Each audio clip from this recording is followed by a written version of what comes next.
Alors, ce que vous voyez là, c'est des gaines que j'ai rajoutées cette semaine. Et ouais, je les ai rajoutées vite parce que je sais pas encore exactement combien de fils je vais mettre dedans. Il y en a certaines, ça va être pour des interrupteurs, d'autres pour des prises. Bon, les prises, ça je sais très bien, c'est 3. 4 sauf si c'est comme pour là-bas où que je vais brancher un radiateur. Ici, j'ai retiré l'alimentation de la lampe que j'ai fait arriver à cet endroit-là. Parce que ici, je vais y mettre un interrupteur.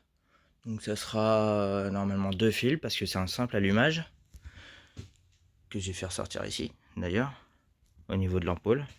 Comme il y a déjà l'alimentation qui va aller au tableau. Là, j'ai fait repasser 2 gaines vides.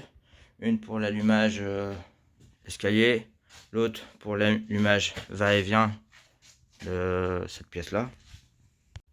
Certains d'entre vous m'ont posé la question, mais pourquoi t'as pas fait passer les fils dans les gaines avant? Alors la réponse est simple, c'est pour moi qui ai commencé le chantier. J'avais un électricien. L'électricien avait une machine qui s'appelle une enfileuse, chose que je n'ai pas. Moi, j'utilise seulement ça. Et puis remarque, ça va pas trop mal. Heureusement. Le plus que j'ai fait passer en fil dans une gaine de 20, c'est 5 fils. Et de toute façon, il n'y en aura pas plus. Si c'est 6 fils, je fais comme ça là-bas, 2 gaines de 20. En même temps, j'ai pas loin pour aller jusqu'au tableau. Ce que je vais faire dans un premier temps, c'est déjà repérer toutes les gaines que j'ai passées au niveau du tableau. Là, j'avais mis des chiffres. Mais ce que je vais mettre maintenant, c'est des lettres.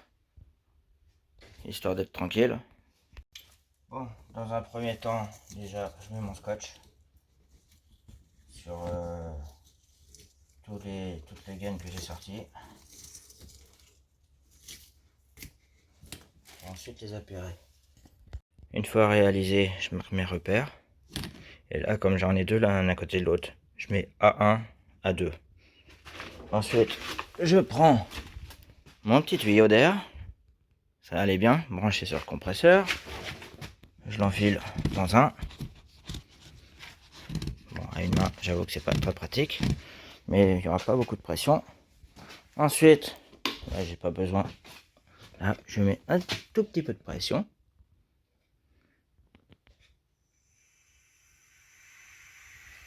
Et je saurai où c'est que ça sort. Et là, pour info, je sais pas où ça sort. Je mets un tout petit peu plus de pression. Et là, j'ai trouvé ma gaine. Ah, c'est celle-là. J'ai plus qu'à inscrire.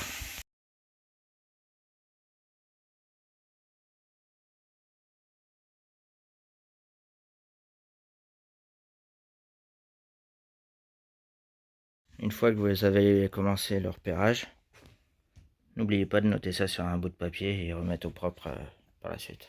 C'est mieux. Alors je me suis pas trop embêté. A pour les interrupteurs, P signal prise, et puis voilà, R radiateur.